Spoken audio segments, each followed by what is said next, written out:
आत्मदेव नाम के एक ब्राह्मण थे, उनकी पत्नी थी, उसका नाम था धुंधुली।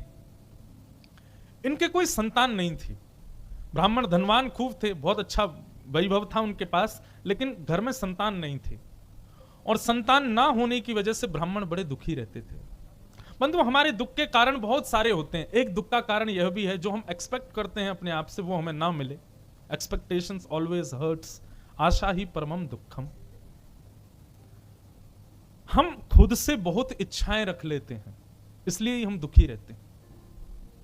अपने आप से ज्यादा अपेक्षाएं मत रखो। कर्तव्य कर्म करते रहो, श्रेष्ठ से श्रेष्ठ करो, पर अपेक्षाएं श्रेष्ठ मत रखो। क्यों? क्योंकि श्रेष्ठ नहीं होती तो हम दुखी होते हैं और कर्म करने की स्थिति हमारी नष्ट हो जाती। तो आत्मदेव जो थे, सब कुछ था उनके पास, लेकिन दुखी थे क्योंकि संतान नहीं थी। एक दिन आत्मदेव आत्महत्या करने के लिए वन में जा रहे थे, तो एक संत ने उनको देख लिया। कहा, इतने रोक क्यों रहे हो? बोले, भगवान मेरे पास सब कुछ है पर संतान नहीं है। संतान ना होने की वजह से मुझे बड़ा कष्ट है, मैं आत्महत्या करना चाहता हूं। संत ने समझाया, बोले आत्महत्या मत करो भैया, आत्महत्या करना जघन्य अपराध है। 2000 वर्ष कर आत्महत्या करने वाले को 2000 वर्ष के लिए तो प्रेत बनना पड़ता है, और 2000 वर्ष बाद फिर उसको कितने वर्ष तक नरक जाना पड़ता है। तो बहुत बड़ा अपराध माना जाता है, आत्महत्या मत करो बेटा। आत्मदेव चरणों में गिर गए महात्मा के, बोले भगवान आप मुझे संतान दे दो, मुझे संतान चाहिए, मैं उसके बिना नहीं रह सकता। संत ने कहा, मैं तुम्हारे मस्तिष्क की रेखा पढ़ चुका हूं, इस जन्म क्या तुम्हारे 7 जन्मों में संतान नहीं होगी।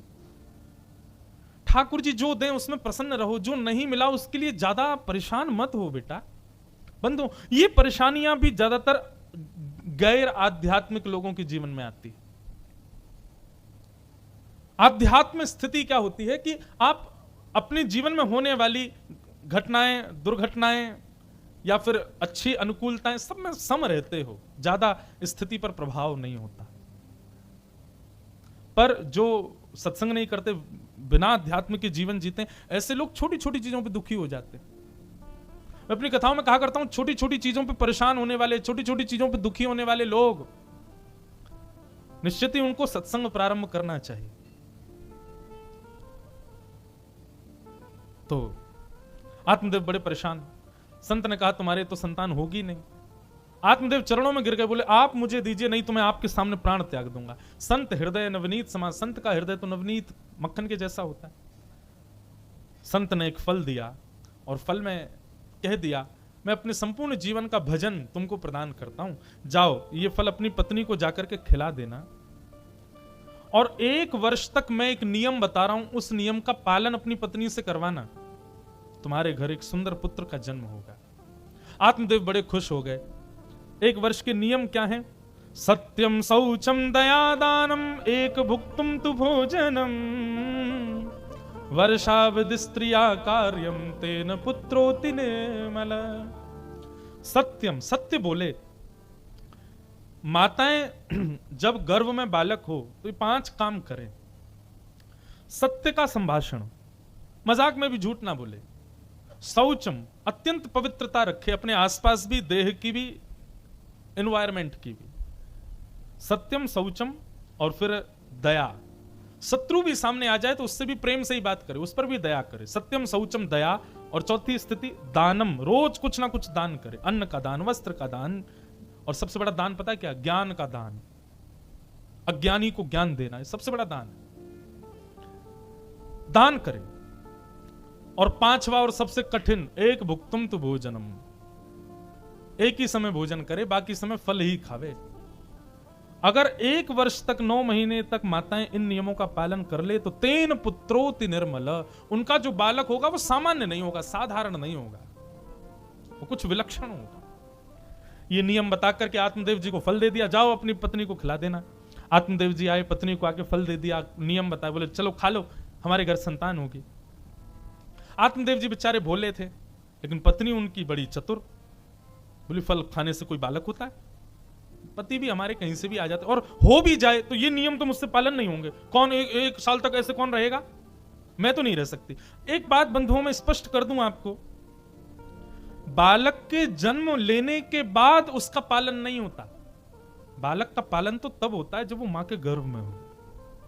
उस समय जैसे विचार, जैसी भावना, जैसी धारणा मां की 9 महीने तक रहेगी, बालक वैसा ही बनेगा। मैंने कई घरों में देखा, बालक जन्म लेता है, घर में सब लोग उसको बहुत प्रेम करते हैं, सब बचपन से ही खूब भजन सिखाते हैं, खूब बढ़िया बढ़िया चीजें उसको सिखाते हैं, फिर भी 12, 13, 14 वर्ष की आयु में आती वो बालक निकल जाता हाथ से। क्यों? मां की 9 महीने की स्थिति उस बालक की परवरिश करती।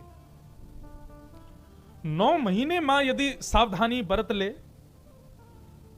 तो जन्म लेने के बाद बालक के पालन की आवश्यकता नहीं है, बस उसका ध्यान रखो, वो अपने आप पालन उसका हो चुका, आपके गर्भ में ही हो गया।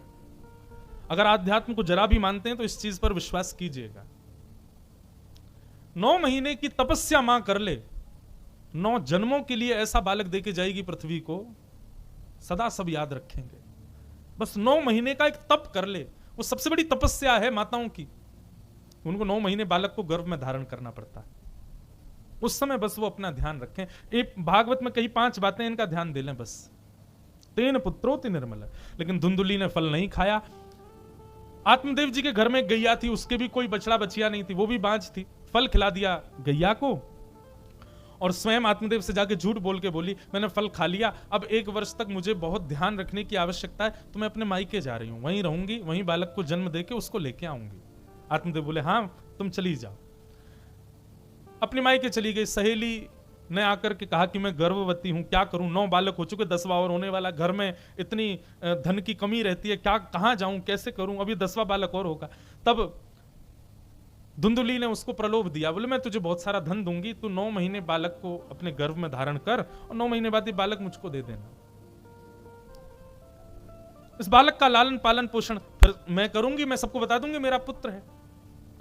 और 9 महीने सहेली के गर्भ में रहे। अब बंधुओं एक बात, मुझे शब्द तो याद नहीं है, पर आजकल भी ये होता है, आजकल भी ऐसी प्रथा कहीं चली है, मुझे उस प्रोसेस को नहीं मैं डिफाइन कर पाऊंगा, ना मुझे उसके बारे में ज्यादा पता है, पर ये भी एक आजकल भी ऐसा हो रहा है। दूसरी माताएं बालक को जन्म देती हैं और कहलाता वो उन्हीं का ही है, वो उन्हीं का ही बालक है, बस उनके गर्भ में नहीं रहा। यह स्थिति तो 5000 वर्ष पहले भागवत में भी लिखी गई है। धुंधुली ने 9 महीने बाद उस बालक को लिया और लेकर के अपने घर आ गई और आकर के आत्मदेव जी को दिया, देखिए आपके पुत्र हुआ है। आत्मदेव जी तो प्रसन्न हो गए, जय हो मेरे घर पुत्र हुआ, नाचने लगे, उत्सव मनाने लगे। देवी इसका नाम हम नारायण रखेंगे। नहीं, मेरा नाम धुंधुली, बेटे का नाम धुंधुकारी, नाम रख दिया धुंधुकारी। इतने में ही कुछ दास दासियां आई और कहा महाराज बधाई हो, आपके यहाँ गौशाला में गाय ने भी एक मानवों जैसे बालक को जन्म दिया। जाकर के देखा तो गौ माता के नीचे नन्हा सा एक बालक पड़ा था, उसके कान गाय जैसे, देह मानवों जैसा। गोद में उठा करके उस बालक का नाम गोकर्ण रखा। 2 बालकों ने जन्म। बंधुओं, नाम का भी बहुत बड़ा प्रभाव होता है हमारे जीवन पर, इसलिए नाम भी बहुत सोच समझ करके रखना चाहिए। वैदिक शास्त्र सम्मत और ब्राह्मणों की आज्ञा से ही नामकरण होना चाहिए बालकों का। और एक बात और बताएं, नामकरण ये सदैव, आजकल एक नए गुरुजी आ गए मार्केट में, गूगल गुरुजी, सब उन्हीं से ही पूछते हैं बच्चों के नाम वगैरह, सब वही बताते हैं। अरे गोपाल सहस्रनाम का पाठ करो, विष्णु सहस्रनाम का पाठ करो, आपको अपने आप इतने सारे नाम याद हो जाएंगे भगवान के कि आप कोई भी नाम कभी भी रख सकते हो ठाकुर जी का, बच्चों का। नाम श्रेष्ठ हो। अच्छा, नाम तो कई बच्चों के बहुत अच्छे होते हैं, पर निकनेम बड़े खतरनाक होते हैं, उससे भी प्रभाव पड़ता है।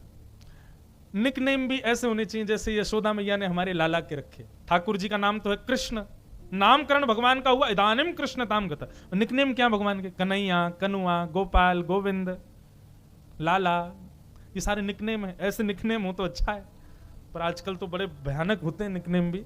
तो नाम का बहुत बड़ा प्रभाव होता है बालकों पर। धीरे धीरे दोनों बालक बड़े हुए। धुंधुकारी महान दुष्ट हुआ और गोकर्ण पंडित ज्ञानी बने।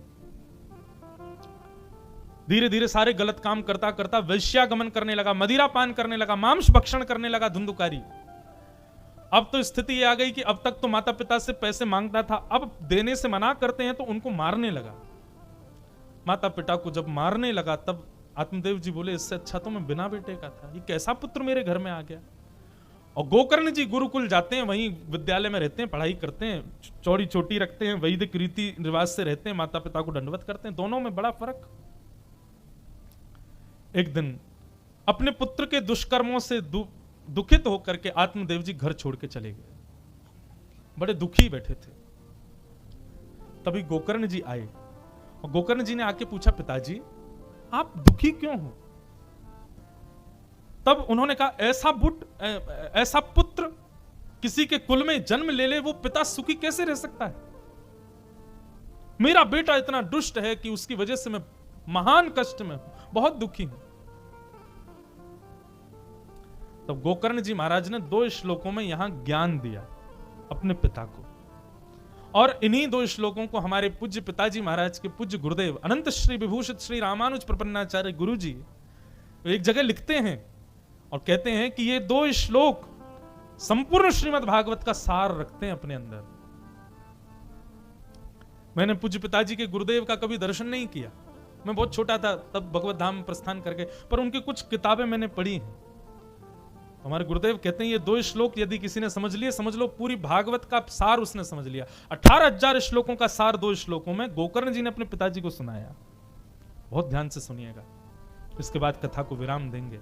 क्या कहते हैं गोकर्ण जी? देह स्थिमां सरुधिरे भीमतिं त्यजत्वं जाया सुतादिषु सदा ममतां विमुञ्च पश्यानिशं जगदिदं क्षणभङ्गुनिष्ठं वैराग्य राग रसिको भव भक्तिनिष्ठ। पिताजी आपने क्या बताया, क्यों दुखी हो? बोले मेरा पुत्र ऐसा है इसलिए दुखी हूं। नहीं पिताजी, दुख का कारण बेटा नहीं है, तो हम सबके अंदर दुख के 2 कारण होते हैं पिताजी, और ये दोनों दुख के कारण कौन कौन से? अहमता और ममता।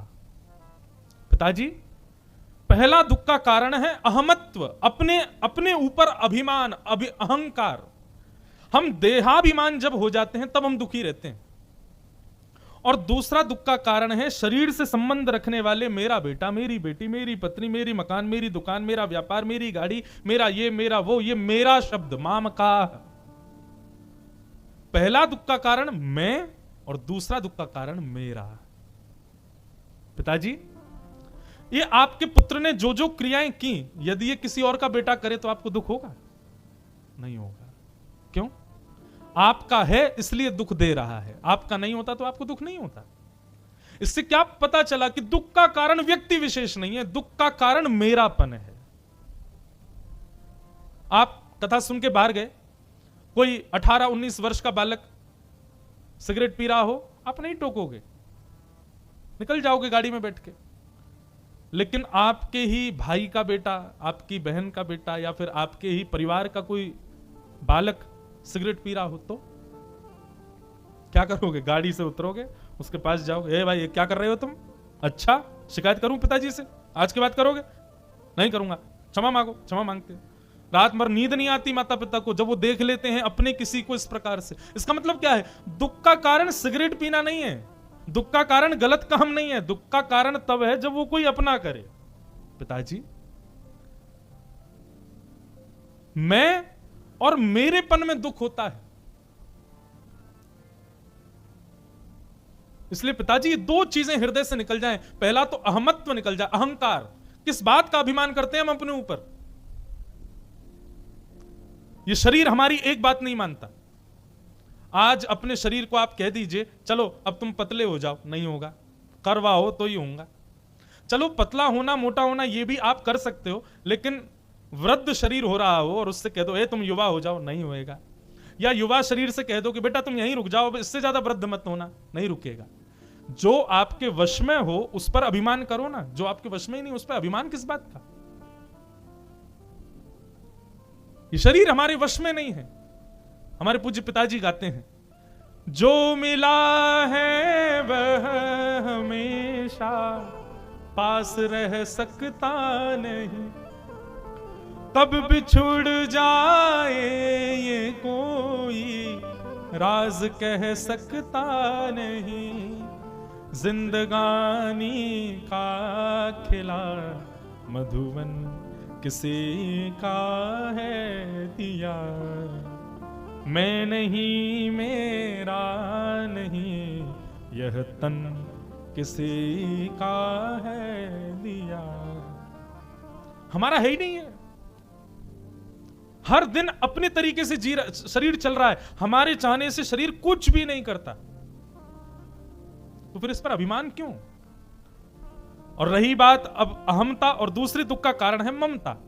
पिताजी, ये जितनों को आप अपना मानते हो इनको अपना मानना ही छोड़ दो। हाँ ठीक है, पुत्र है, पुत्री है, पत्नी है, सब व्यवहार मात्र है, लेकिन उनके प्रति आसक्ति। सूरदास कहते हैं, बिन गोपाल को नहीं अपनों, जासों की रत नहीं है। इसका प्रमाण आप जिन जिन को अपना मानते हो, सूरदास जी कहते हैं अपने एक पद में, जा प्रियतम सो प्रीति घनेरी, सो देख डर जई हैं। जिस प्रियतम के साथ, जिस पति के साथ लंबा समय बिता दिया पत्नी ने, उसकी मृत्यु हो जाने के बाद में 1-1.5 वर्ष बाद यदि पति दिख गया कहीं तो क्या होगा? सो देख डर जाई हैं, भूत पिशाच निकट नहीं आवे, महावीर जब नाम सुना भागो यहां से। कहां से आ गए? बोले भैया, जो मृत्यु के बाद में भूत जैसे दिखने लग जाएं, इसका मतलब समझो कि वो अपने थे ही नहीं। लेकिन ठाकुर जी तो सदा अपने रहते हैं, सदा हमारे से दिखते हैं।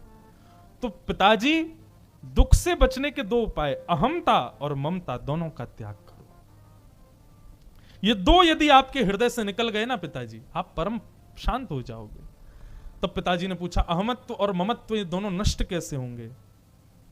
तब उनके पुत्र ने बताया, धर्मम भजस्व सततम त्यजलोक धर्मान, सेवस्य साधु पुरुषाम जहि काम तृष्णाम, अन्यस्य दोष गुण चिंतन मास मुक्त्वा, सेवा कथा रसमहो नितराम पिबत्वम। सेवा करो वैष्णवों की और कथा सुनो पिताजी। इन 2 स्थितियों से अहमता और ममता दोनों नष्ट हो जाएंगे। तब आत्मदेव जी को शांति हुई और संतों की सेवा करते हुए, भागवत का पाठ करते हुए श्री आत्मदेव जी महाराज भगवत धाम को प्रस्थान कर गए।